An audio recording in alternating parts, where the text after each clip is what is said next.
días, buenas tardes, buenas noches a todos, según cuando estén viendo este programa, conociendo a nuestra Madre del Cielo.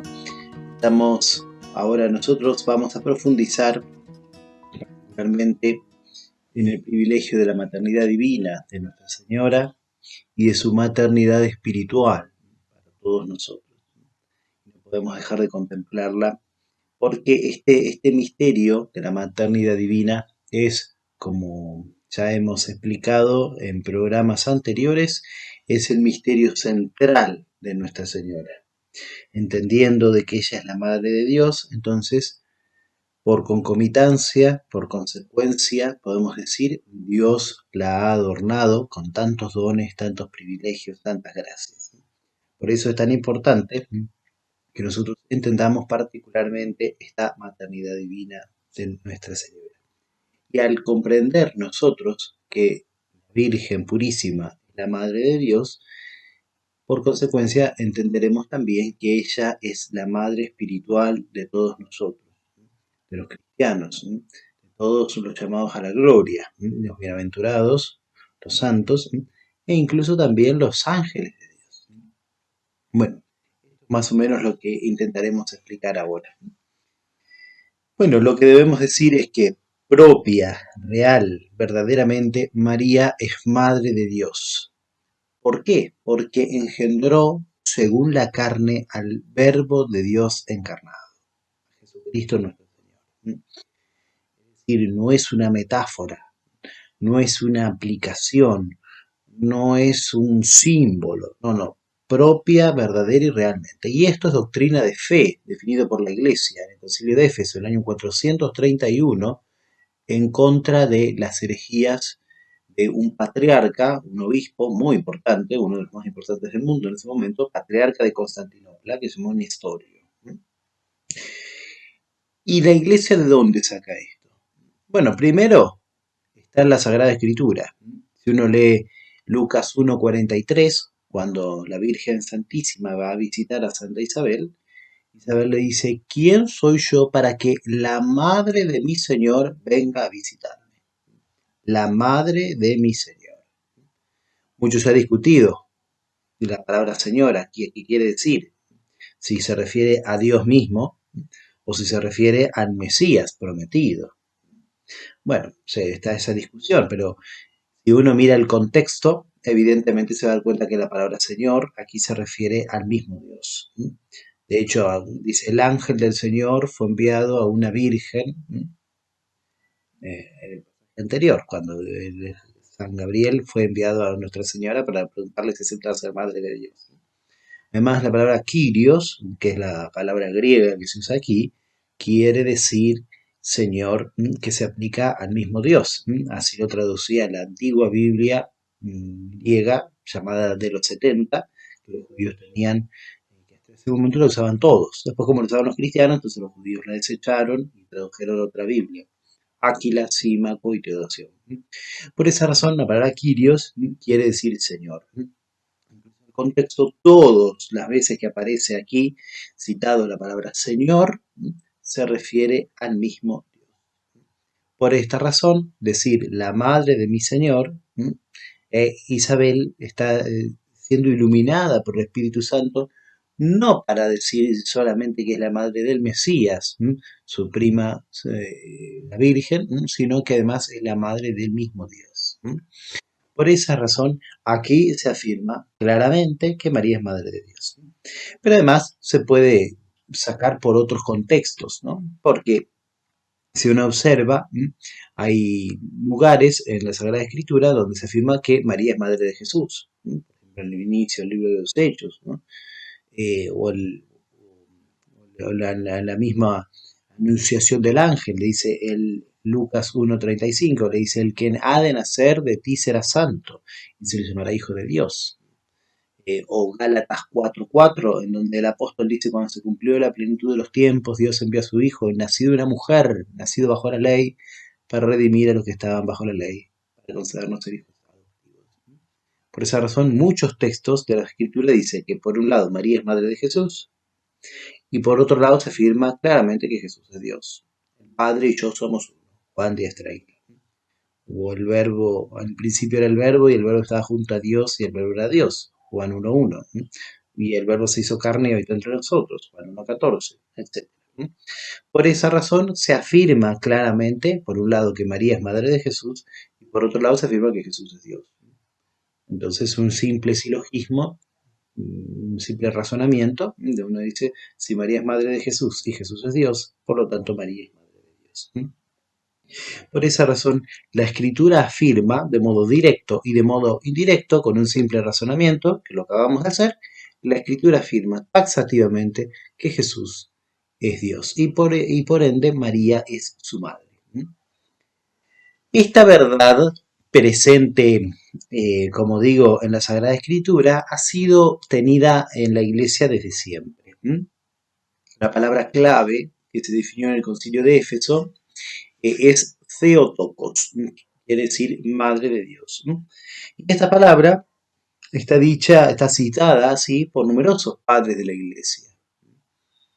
San Hipólito, se discute si la ha citado o no, pero prescindiendo de San Hipólito, podemos citar a Orígenes, a San Atanasio, a San Basilio, San Gregorio de Nacianzo, San Gregorio de Niza, San Cirilo de Jerusalén, San Epifanio, San Efrén, etc. Es decir, hay tantas citas de los padres, donde nos dicen que María es Theotokos, es decir, Madre de Dios. De hecho, la oración más antigua que nosotros tenemos de Nuestra Señora, que se llama en latín Sub Tuum Presidium, que traducimos bajo tu amparo, nos acogemos, decimos Santa Madre de Dios, Sancta Dei Genitrix, en latín, ¿no? Santa Madre de Dios. Esta palabra Dei Genitrix es la que traduce Theotokos del griego, y es la oración más antigua a Nuestra Señora. Por lo tanto, esto está presente, fijémonos, ¿no? Ya en la literatura patrística griega, Orígenes, siglo III. Además, esta palabra Dei Mater o Dei Genitrix, como hemos dicho, aparece citada por San Ambrosio, por Casiano en Occidente, que no hablaban en griego, hablaban en latín. Por eso es un término presente en toda la literatura patrística. Y antes de la invención de este término, porque es un término obvio que no está en la Sagrada Escritura, aunque está tantísimas veces dicho por tantos padres, como hemos dicho, antes de que existiera este término, otros padres, de modo semejante, explican la misma realidad de Nuestra Señora. Por ejemplo, San Ignacio de Antioquía, San Justino, San Ireneo, Tertuliano, San Hipólito, que hemos citado antes, San Hilario, San Juan Crisóstomo, etc. Por lo tanto, todos afirman claramente que María es Madre de Dios, que es la Theotokos, que es la Dei Genitrix, la Madre de Dios.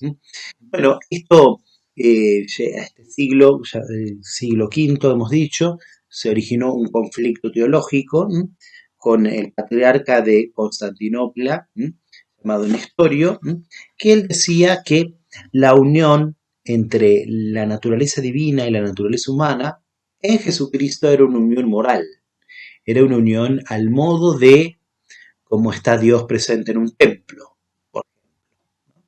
Entonces él decía, María tiene que ser llamada madre del hombre, que es Cristo, y no madre de Dios.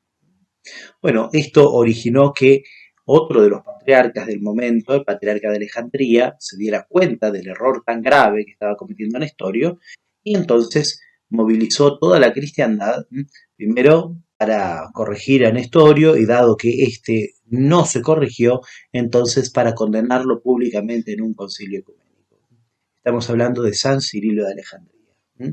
San Cirilo fue el gran campeón de la fe católica en este momento y que defendió el privilegio de Nuestra Señora y se dio cuenta, como él decía, con tanta razón, que defender a María como Madre de Dios es defender la fe ortodoxa, precisa, justa, acerca de Jesucristo. Y es así, porque como dice después San Luis María Griñón de Montfort, cuando nosotros decimos María, ella dice Jesús. Siempre Nuestra Señora nos va a llevar a su divino Hijo. Por eso, en este año 431, omitiendo las vicisitudes históricas, ¿no? Que Nestorio reunió su gente, ¿no? Que se armaron un conciliábulo, que se anatematizaron, se condenaron mutuamente de uno al otro, bueno, omitiendo todo eso, digamos, ¿no? En este año se definió a María como Madre de Dios. ¿No? Y el pueblo cristiano afuera esperaba con ansia esta proclamación y rezaban: Santa María, Madre de Dios, ruega por nosotros pecadores, ahora y en la hora de nuestra muerte. Por esta razón, en este año quedó solemnemente definido este dogma de fe. Pero esto, como ustedes saben, los primeros siglos fueron los siglos de las controversias, tanto trinitarias acerca de la Santísima Trinidad y cristológicas, acerca de cómo entender la unión entre la naturaleza humana y la naturaleza divina en el Verbo. Y es por eso que después, 20 años después, no mucho tiempo después, en el año 451, otro hereje, otro monje que negaba la verdad de fe, que se llamaba Eutíques, negaba la naturaleza de Jesucristo. Por eso se llamó el monofisismo, una sola, monos, una fisis, naturaleza, una única naturaleza. Bueno, entonces contra este error, una famosa carta de el gran santo de este momento, San León Magno, escrita al patriarca de Constantinopla, San Flaviano, diciendo que esto no era así, que había dos naturalezas en Jesucristo, divina y humana, pero unidas en una única persona. No desaparecía la naturaleza humana, como plantea Eutíques. Por esa razón, en Oriente se dijo esta famosa frase que esperemos que algún día le digan todos los obispos de Oriente: Pedro ha hablado por boca de león. Cuando se leyó aquella famosa epístola dogmática número 29 en el concilio de Calcedonia, en el año 451. Pedro ha hablado por boca de león. Cada vez que Pedro proclama que Jesús es el Hijo de Dios, entonces toda la iglesia se une en esa proclamación. Bueno, en este año el concilio de Calcedonia muy importante porque todos los errores contemporáneos se dedican a negar la verdad de fe proclamada en Calcedonia, por eso insisto con esto. Esta verdad de fe nuevamente reafirmó lo mismo dicho antes, ¿no? En el concilio de Éfeso, el año 431.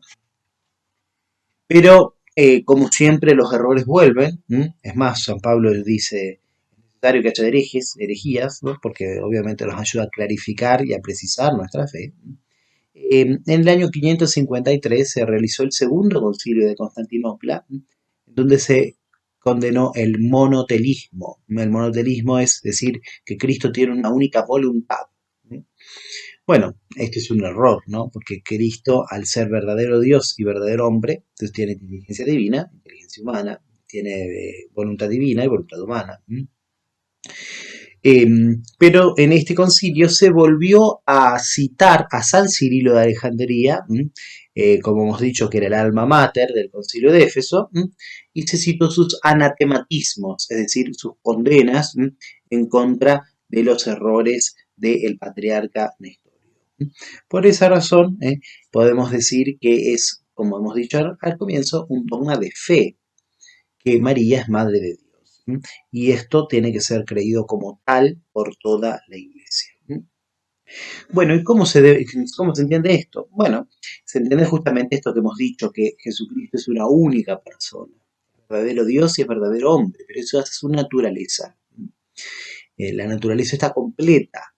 Lo que no tiene Jesucristo es lo que la filosofía y después la teología llama el esse, es decir, el acto de ser. O sea, la existencia humana. Cristo no tenía una existencia personal humana. Por esa razón, la existencia de Cristo era la de la segunda persona de la Santísima Trinidad, la del Verbo de Dios. Y por eso estaba unida la naturaleza humana y la naturaleza divina. No es que a la naturaleza humana le faltaba el alma, como postulaba Apolinar, no es que le faltaba una voluntad, como postulaban los monotelistas, no es que le faltaba, no es que era un holograma la naturaleza humana, como si fuera un espejo, como decían los docetas, bueno, etcétera. No, no. Cristo tiene una naturaleza humana íntegra, perfecta, completa, acabada. Lo que no tiene no es algo de la naturaleza, sino el acto de ser de, del ser humano, digamos, ¿no? La existencia humana, porque esa existencia es la de la segunda persona de la Santísima Trinidad. Y como María es madre de la persona entera de Jesucristo, según la carne, en cuanto hombre, también es madre de Dios. Explica Santo Tomás que ella no es madre de la divinidad, sino madre de aquella persona que es verdadero Dios y verdadero hombre. La única forma de que María no sea madre de Dios, habiendo nacido Jesucristo de ella, como explica San Atanasio diciendo, y lo que nacerá de ti, le dice, será santo. Ex te, dice en latín, ¿no? Lo que nacerá como desde su principio. La única forma, decíamos, que María no sea madre de Dios es que su humanidad haya sido previa a la existencia del Verbo en María Santísima. Obvio que no es así, porque el Verbo se hizo carne y desde que se hizo carne eh, existe como hombre. O la otra forma es que sea verdad lo que decía Nestorio, que Cristo no sea una única persona, sino dos, ¿no? El hombre por fuera y el mismo Dios habitando dentro, como Dios vive en un templo o en un alma en gracia de Dios. Evidentemente estas dos cosas no son así, por esa razón María es madre de la persona íntegra. Y como es madre de la persona íntegra de Jesucristo, ella es verdadera, real, propiamente madre de Dios. Y esto también ocurre, podemos pensar en el ámbito humano, ¿no?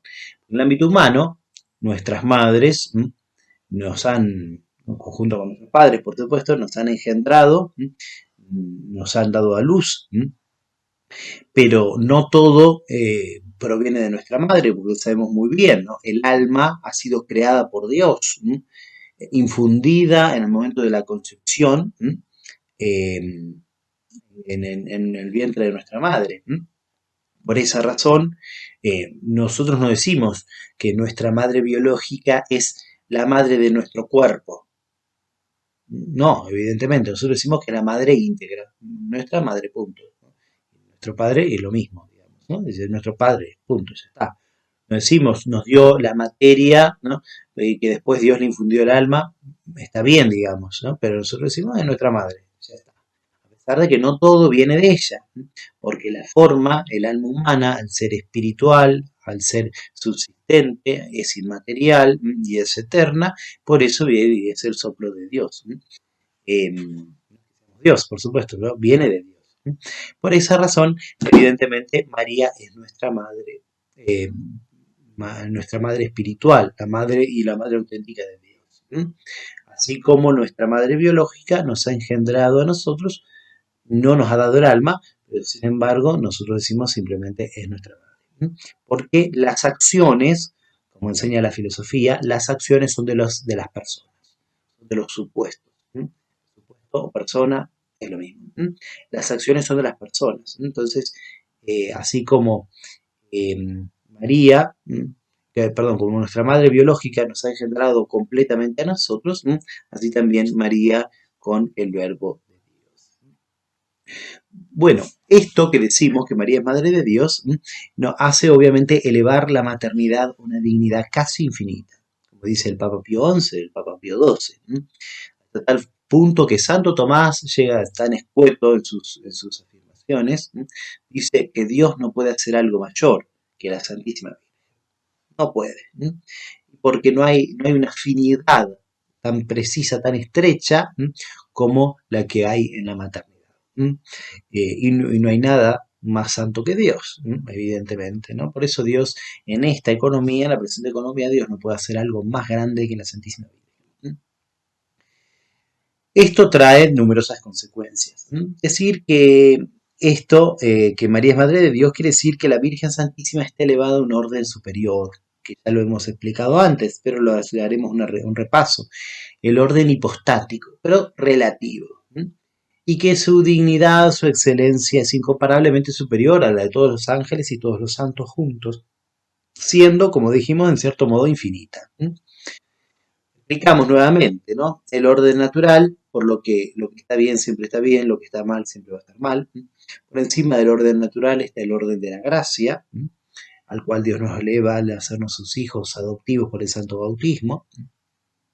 Por encima del orden natural sobrenatural, está el orden de la gloria, por el cual los bienaventurados ven a Dios en el cielo.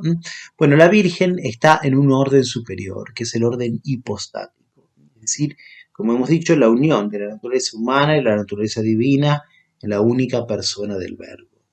Allí está Nuestra Señora. En un orden no absoluto, Jesucristo es la persona que tiene las dos naturalezas, divina y humana, en un orden relativo, es decir, la Virgen está en una relación única con el Verbo de Dios. Por eso su santidad supera a todos, ¿no? Porque está por encima de la gracia, que es el orden sobrenatural, está por encima de los bienaventurados en el cielo, muy por arriba de ellos. Y por eso que esta dignidad, como hemos dicho, es una dignidad en cierto modo infinita. Tiene una afinidad, como le llama Santo Tomás, con las tres divinas personas. Tiene un parentesco con cada una de las tres personas de la Santísima Trinidad. Ha sido elevada, como dice el cardenal Cayetano, hasta los confines de la divinidad, tocando a Dios, podemos decir así gráficamente. Bueno, esta maternidad divina que es tan importante no santifica formalmente a la Virgen, aunque exige la gracia y la gloria. ¿Qué quiere decir esto? Bueno, quiere decir que lo más importante para ser santo es la gracia de Dios. Y la gracia de Dios es lo que eleva el alma al orden sobrenatural. Evidentemente, eso es lo más importante para todos. Entonces, la Virgen, por ser solamente la Madre de Dios, si no hubiese tenido ni la gracia ni la gloria, ¿de qué le serviría ser madre? Como dice San Agustín, ¿no? Es más dichosa por ser discípula que por ser madre. Por eso dice aquel gran padre de la Iglesia. La maternidad en sí misma es una relación. Es una relación entre Nuestra Señora y Jesucristo. Y la gracia es algo interno, que eleva nuestra alma al contacto con Dios. Entonces, evidentemente, lo importante es esa elevación interior. Pero esa maternidad divina postula esta necesidad de que la Virgen esté preparada para esa misión. Y para estar preparada para esa misión, por eso es que Dios la revistió con la gracia y con la gloria, como de modo concomitante, digamos, ¿no? De modo preparatorio, anterior, concomitante, en el momento y de modo posterior, haciéndola la toda santa. Bueno, esta maternidad divina, como hemos dicho, trae por esta razón esta afinidad con las tres divinas personas, teniendo una relación única la Virgen con cada una de ellas, ¿no? Con relación al Padre tiene una semejanza particular, una singular semejanza, así como el Padre decía de Jesucristo, tú eres mi hijo, la Virgen podía decir la misma frase que el mismo Padre Celestial respecto de su divino Hijo. Podemos decir también que, como dice San Anselmo, el Padre y la Virgen tuvieron naturalmente su mismo Hijo común. Y es verdad también. Entonces esto le da una semejanza particularísima entre el Padre y Nuestra Señora. En segundo lugar, una filiación, ¿no? Una filiación singular, porque si lo primero que Dios tenía en mente era el Verbo encarnado, lo segundo, en el mismo decreto, como hemos explicado cuando hablamos de la Inmaculada Concepción y de su predestinación divina, en el mismo decreto, en el mismo momento, por explicarlo de un modo humano, en el mismo momento, Dios pensó en Nuestra Señora. Por esa razón, ella es la hija primogénita del Padre, como hemos dicho, no desde el punto de vista temporal, porque antes fueron Adán y Eva, y sus hijos, etc. Antes fueron Joaquín y Santana, los padres de la Virgen, ¿no? No de modo temporal, sino de modo ontológico, de modo de importancia, luego del Señor pensar en Jesucristo, ha pensado en Nuestra Señora. Por eso tiene una filiación singular la Virgen en relación al Padre. En segundo lugar, en relación al Hijo, bueno, hay una consanguinidad única entre la Virgen y Cristo, más que cualquier madre de la tierra con su hijo, porque evidentemente ella lo concibió virginalmente. Entonces mirar a Cristo era ver a su madre, como dice aquel adagio de la teología escolástica, caro Christi, caro María, la carne de Cristo es la carne de María. Así que había una semejanza, más que nadie, entre el hijo y su madre. En segundo lugar, eso con sanguinidad, en segundo lugar, una semejanza. Por eso dijimos, decía por ejemplo el Dante en la Divina Comedia, que el rostro que a Cristo más se le asemejaba el rostro de la Virgen, hablando del paraíso.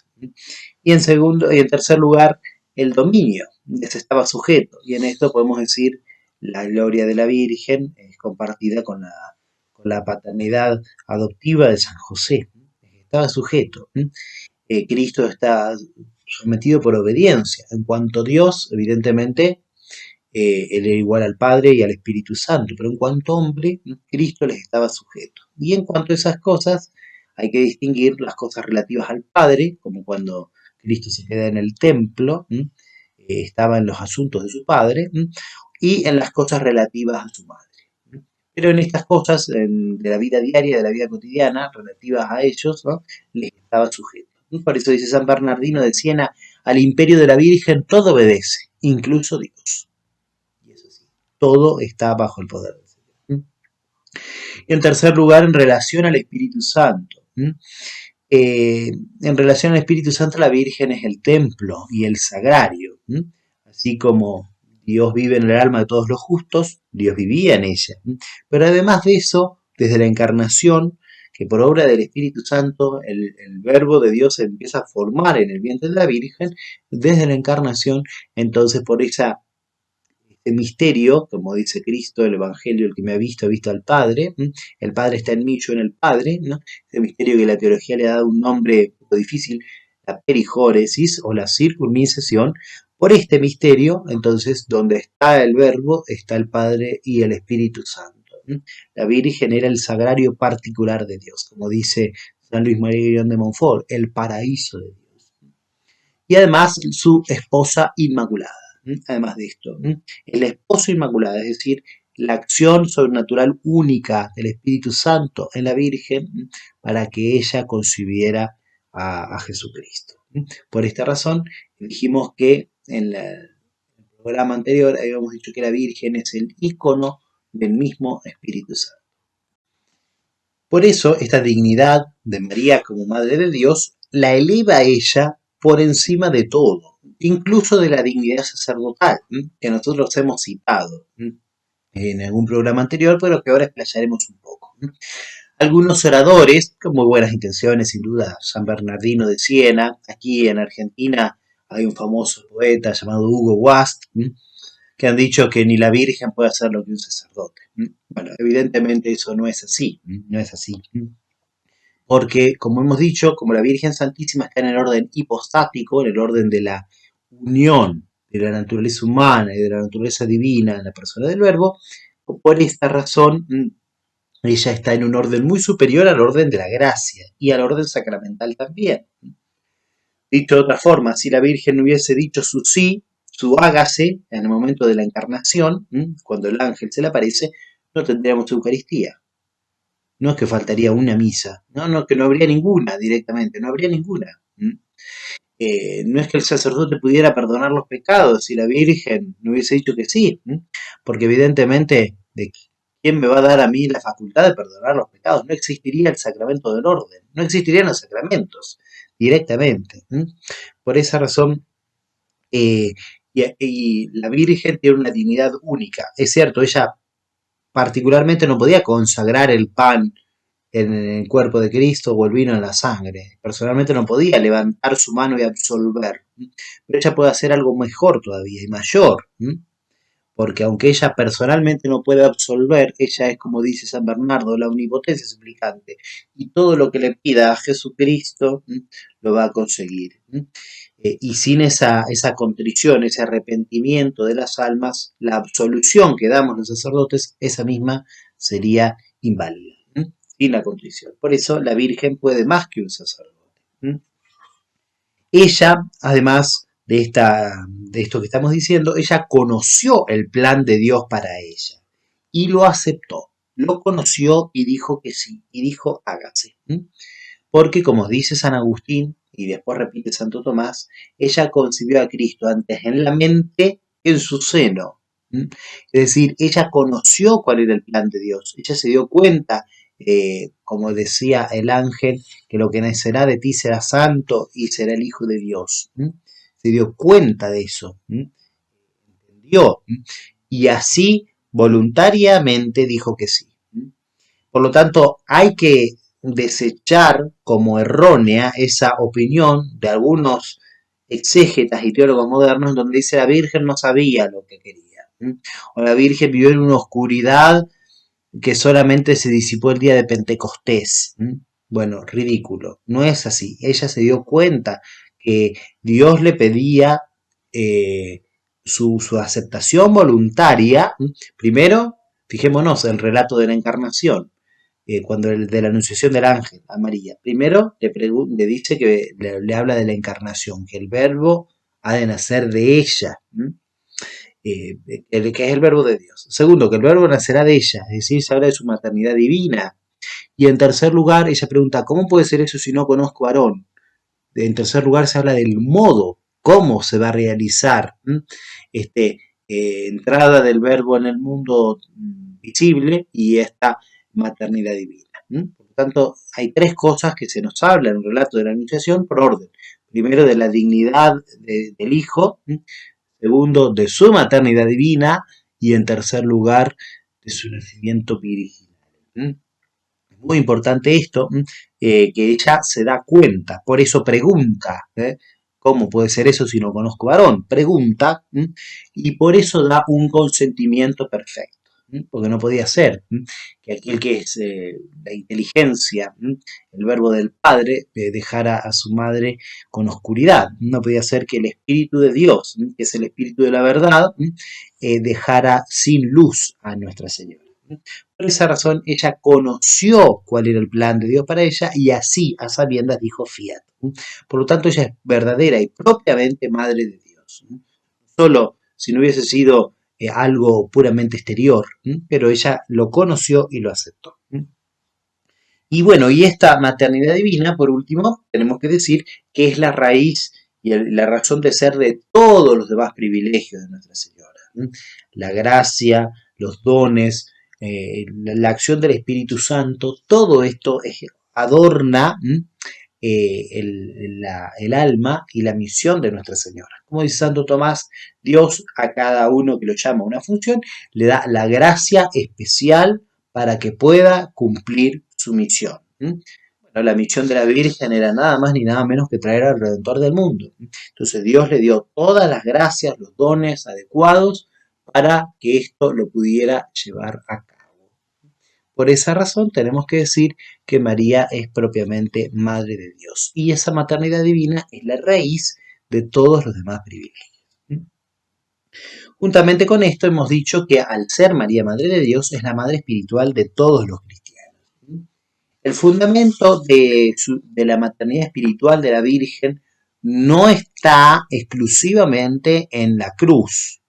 Cuando Cristo le dice a Juan, ahí está tu madre, y a Nuestra Señora le dice, ahí tienes a tu hijo. No está solamente allí. El fundamento está en la encarnación. Porque, como nosotros sabemos, Cristo entra al mundo para ser el Redentor, para ser la cabeza del cuerpo místico. Toda la iglesia forma un cuerpo místico, una unidad entre Cristo, cabeza, y nosotros los miembros, una unidad. Y esta unidad hace de que María, al dar a luz a la cabeza, dé a luz a los miembros. Si no, como dice el Papa San León Magno, hubiese sido la madre de un monstruo. Evidentemente no lo es.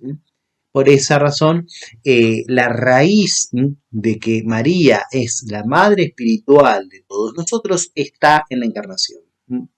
Desde allí, ella es la madre de todos. Y después se declara esta maternidad divina, evidentemente, después se declara. Por eso tenemos que decir que algunas apreciaciones, ¿no? Y precisiones. Hay un sentido falso de decir que es su maternidad es puramente metafórica, no es metafórica, es una maternidad real. ¿Y por qué es una maternidad real? Porque nos transmite la vida sobrenatural, verdaderamente. Sin su consentimiento, nosotros hubiésemos perecido. Dio una palabra y todo el mundo será salvo, como dice San Bernardo. Ella dijo la palabra y recibió al que es la palabra. Dijo una palabra transitoria y recibió al que es la palabra eterna. Tuvo misericordia de toda la humanidad, ¿no? Con su acto de su aceptación de la voluntad de Dios. Por eso, ella es verdaderamente madre en el orden de la gracia. Es la madre de la divina gracia, como la invocamos en esta hermosa letanía. Podemos decir que esta maternidad divina tiene etapas, por supuesto, ¿no? Primero, una maternidad predestinada desde toda la eternidad. Dios la pensó como madre. Su misión era ser madre, podemos decir, ¿no? Una maternidad dispositiva, preparatoria, y Dios ya la pensaba como madre cuando entró en el tiempo, por eso la hizo inmaculada, como hemos comentado en el programa anterior. En tercer lugar, esa maternidad fue esencialmente constituida, como hemos dicho, en el momento de la encarnación. Ese es el momento formal, el más importante. Por ejemplo, podemos citar a San Pío X en su encíclica Ad Diem Illud, hacia aquel día, el 2 de febrero de 1904, en donde dice el Santo Padre: todos los que unidos a Cristo somos, como dice el apóstol, miembros de su cuerpo, de su carne y de sus huesos, hemos nacido del seno de la Virgen, al modo de un cuerpo unido a su cabeza.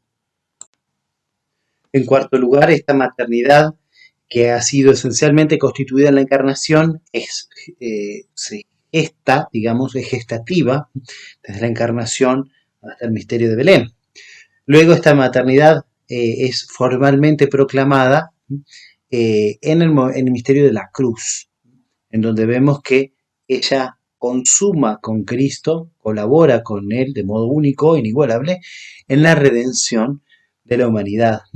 Como por ejemplo dice el Papa León XIII en su encíclica Iucunda Semper del 8 de septiembre de 1894. Dice así: de pie junto a la cruz de Jesús estaba María, su madre, que penetrada hacia nosotros de un amor inmenso para recibirnos como hijos, ofreció ella misma voluntariamente a su propio Hijo a la justicia divina, muriendo con él en su corazón, atravesado por una espada de dolor.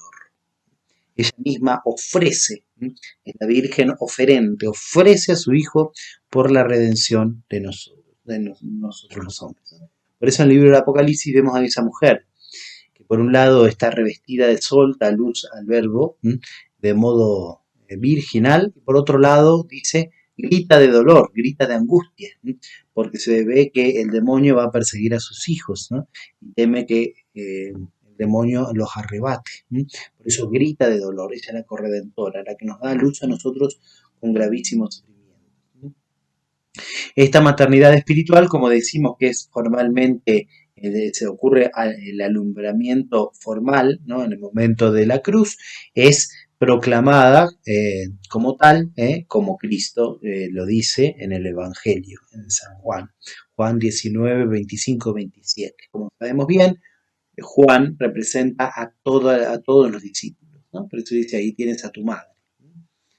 Y el discípulo la recibió como suya, o entre sus cosas, entre sus propiedades, como dice el texto griego. También nosotros tenemos que recibir a María Madre como Madre de Dios, ¿no? Y ella que cambio, como dice San Bernardo, ¿no?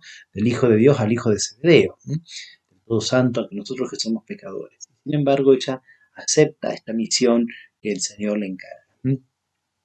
Esta maternidad, además, tenemos que decir que es distributiva, es decir, del mismo modo que la madre, por más que tenga muchos hijos, a cada uno lo ama personalmente, de modo único.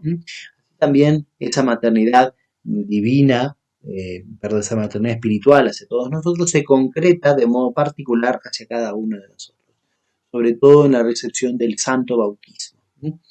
Eh, por eso nadie tiene a Dios por padre si no tiene a la iglesia por madre. Y decía San Cipriano. Y San Luis María Griñón de Montfort decía, nadie tiene a Dios por padre si no tiene a María por madre. Porque María es la figura y el modelo de la iglesia.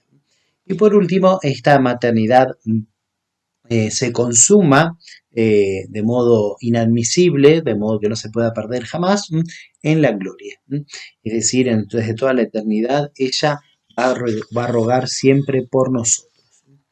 Podemos decir por eso que la maternidad divina se extiende tanto como la filiación adoptiva, como el bautismo que hemos recibido. Por eso, así como Santo Tomás dice que el bautismo tiene distintos grados, también nosotros podemos decir que la maternidad divina tiene esta gradación. De modo a los ángeles y a los bienaventurados, obviamente es una maternidad perfectísima, que no se perderá jamás. En segundo lugar, a las almas del purgatorio, que están confirmados en gracia, no pueden pecar más, pero de modo extrínseco, es decir, de modo exterior.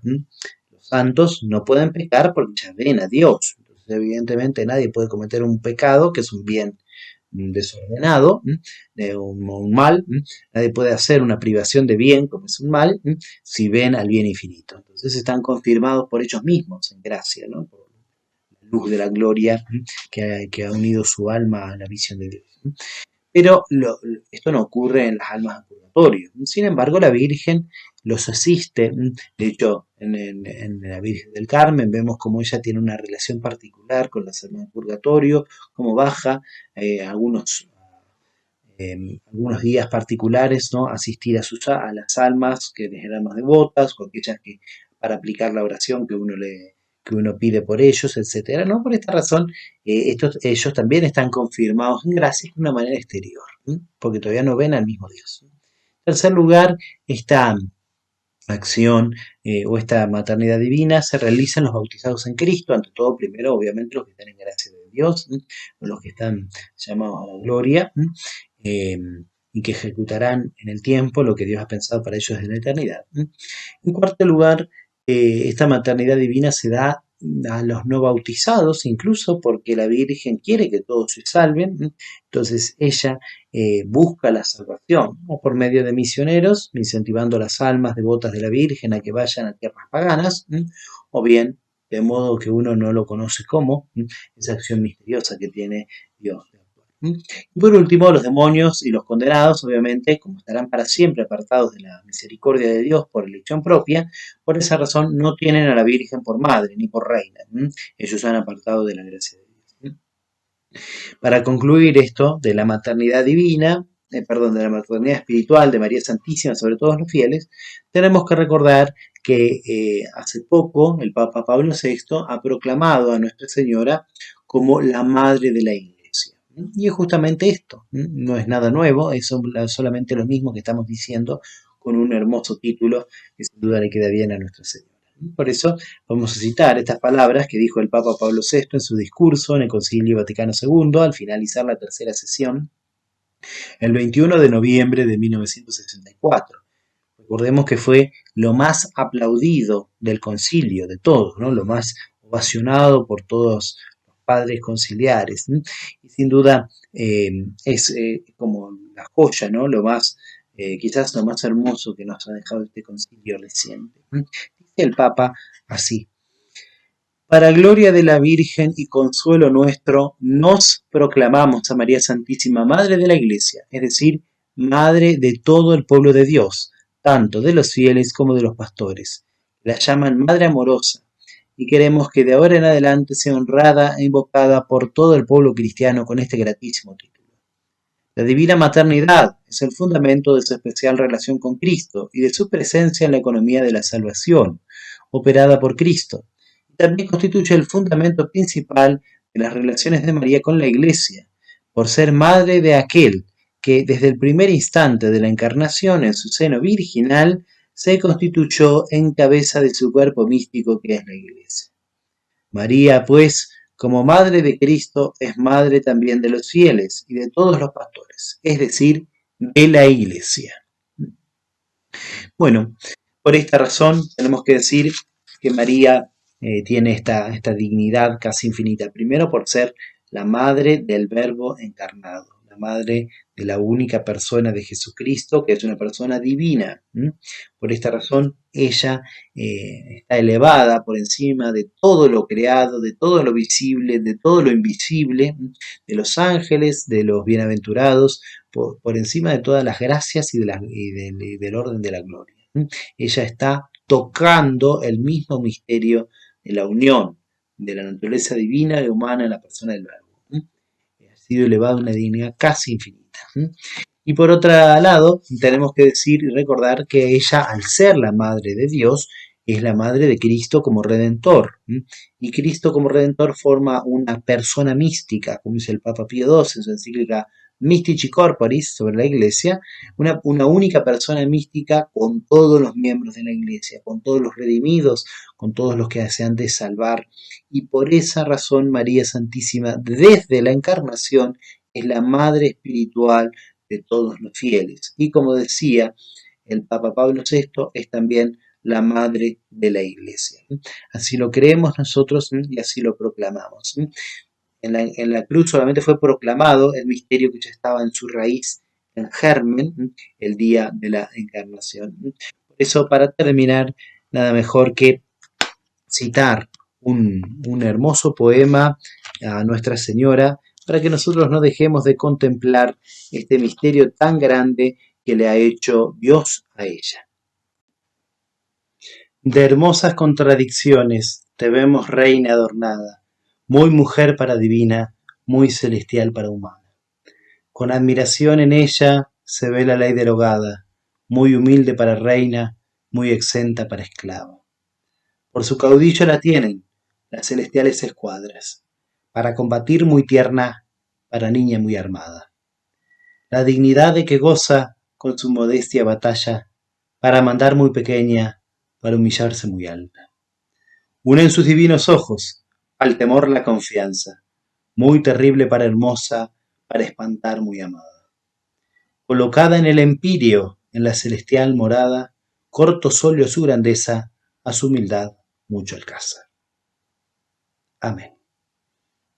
Esto es lo que Dios ha hecho con la Virgen, eligiéndola como Madre de Dios, y esa es la generosidad que tuvo el mismo Redentor de dejárnosla.